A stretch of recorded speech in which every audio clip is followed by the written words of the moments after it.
सोच के देखो, तुम एक नॉर्मल इंसान हो, डेली लाइफ जी रहे हो, ऑफिस, फैमिली, रूटीन, सब कुछ ठीक चल रहा है, लेकिन अंदर कहीं ना कहीं एक फीलिंग है एस्केप करने की, एक ऐसी जगह जाने की जहां लाइफ सिंपल हो, पीसफुल हो, बिना स्ट्रेस के। मैं तुम्हें एक ऐसी ही स्ट्रेंज और थॉट प्रोवोकिंग स्टोरी सुना रहा हूं, द थर्ड लेवल, जो लिखी है जैक फिनी ने। इस स्टोरी का मेन कैरेक्टर है चार्ली, एक ऑर्डिनरी आदमी जो न्यूयॉर्क सिटी में रहता है अपनी वाइफ लुइसा के साथ। उसकी लाइफ नॉर्मल है, लेकिन वो एक चीज फील करता है, मॉडर्न लाइफ का प्रेशर। वो कहता है कि दुनिया में इनसिक्योरिटी बढ़ रही है, फियर है, स्ट्रेस है, लोग टेंशन में रहते हैं, और इस सब से बचने के लिए वो कभी कभी एस्केप के बारे में सोचता है। एक दिन चार्ली ग्रैंड सेंट्रल स्टेशन जाता है। ग्रैंड सेंट्रल टर्मिनल, ये स्टेशन ऑलरेडी बड़ा और कंफ्यूजिंग है, मल्टीपल लेवल्स, कॉरिडोर्स, पैसेजेस, इतना कॉम्प्लेक्स कि कोई भी इजीली लॉस्ट हो सकता है। चार्ली के साथ भी कुछ ऐसा ही होता है। वो गलती से एक ऐसे रास्ते पर चला जाता है जहां वो पहले कभी नहीं गया। उसे लगता है कि वो स्टेशन के थर्ड लेवल पर पहुंच गया है। अब यहां से स्टोरी स्ट्रेंज हो जाती है, क्योंकि ऑफिशियली ग्रैंड सेंट्रल स्टेशन में सिर्फ 2 ही लेवल्स हैं। फिर ये थर्ड लेवल क्या है?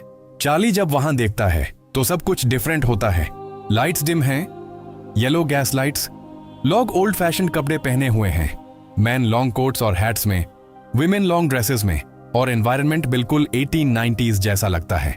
ये मॉडर्न न्यूयॉर्क नहीं है, ये पास्ट है। चार्ली समझ जाता है कि उसे ये जगह पीसफुल लगती है, काल्म, बिना स्ट्रेस के, एग्जैक्टली वैसे ही जैसे वो चाहता था। उसे आइडिया आता है, why not live here.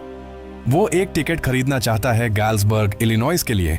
Galesburg, क्योंकि उसके लिए गेल्सबर्ग एक परफेक्ट प्लेस है, simple life, open space, no tension. लेकिन प्रॉब्लम यहां आती है। जब वो टिकट काउंटर पर जाता है और मॉडर्न करेंसी देता है तो क्लर्क उसे स्ट्रेंज नजर से देखता है, क्योंकि वो पैसे उस टाइम के नहीं होते। वहां सिर्फ ओल्ड स्टाइल करेंसी एक्सेप्ट होती है। चार्ली समझ जाता है कि अगर उसे यहां रहना है तो उसे ओल्ड करेंसी चाहिए होगी। वो वापस अपनी नॉर्मल वर्ल्ड में आता है और डिसाइड करता है कि वो ओल्ड करेंसी कलेक्ट करेगा। वो अपने स्टैम्प कलेक्शन बेच देता है और $300 ओल्ड स्टाइल में अरेंज करता है। लेकिन जब वो दोबारा थर्ड लेवल ढूंढने जाता है तो वो उससे नहीं मिलता। वो जितना ट्राई करता है उतना ही कंफ्यूज होता है, लेकिन थर्ड लेवल जैसे गायब हो चुका होता है। अब यहां एंट्री होती है एक और इम्पोर्टेंट कैरेक्टर की, सैम वाइनर। सैम एक साइकाइट्रिस्ट है और वो इस पूरे एक्सपीरियंस को एक्सप्लेन करता है as a waking dream wish fulfilment. Simple words में, चार्ली रियलिटी से एस्केप करना चाहता है, इसलिए उसका माइंड एक इमेजिनरी वर्ल्ड क्रिएट करता है जहां वो पीस फील कर सके। सैम के अकॉर्डिंग थर्ड लेवल रियल नहीं है, वो सिर्फ चार्ली के माइंड का इल्यूजन है। चार्ली इस बात को फुली एक्सेप्ट नहीं करता, लेकिन वो कंफ्यूज जरूर हो जाता है। फिर एक दिन एक सरप्राइजिंग चीज होती है। चार्ली को एक लेटर मिलता है जो उसके स्टैम्प कलेक्शन में होता है, और वो लेटर लिखा होता है सैम के नाम से। शौक ये है कि लेटर 1894 से आया होता है और उसमें सैम लिखता है कि वो गैल्सबर्ग पहुंच गया है, वहां लाइफ पीसफुल है, और चार्ली को भी वहां आने के लिए बोलता है।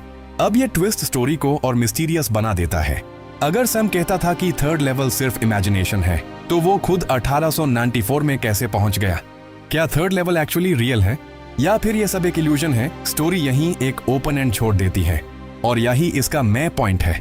ये सिर्फ टाइम ट्रैवल की स्टोरी नहीं है, ये ह्यूमन साइकोलॉजी की स्टोरी है। ये बताती है कि मॉडर्न लाइफ का स्ट्रेस इंसान को इतना प्रेस कर देता है कि वो एस्केप ढूंढने लगता है, कभी ड्रीम्स में, कभी इमेजिनेशन में, और कभी पास्ट के सिंपल लाइफ के थॉट्स में। चार्ली का थर्ड लेवल एक सिंबल है एस्केप का, पीस का, और एक बेटर लाइफ की डिजायर का। और सैम का वहां पहुंच जाना ये शो करता है कि शायद हर इंसान के अंदर ये डिजायर होता है, बस कोई एक्सेप्ट करता है, कोई नहीं। और लास्ट में एक थॉट रह जाता है, क्या थर्ड लेवल सच में एग्जिस्ट करता है, या फिर वो सिर्फ हमारे माइंड का एक सेफ प्लेस है जहां हम रियलिटी से थोड़ी देर के लिए भाग जाते हैं? शायद जवाब इतना इंपॉर्टेंट नहीं है। इंपॉर्टेंट ये है कि हर इंसान के लाइफ में एक थर्ड लेवल होता है जहां वो जाना चाहता है जब रियलिटी थोड़ी ज्यादा हैवी हो जाती है।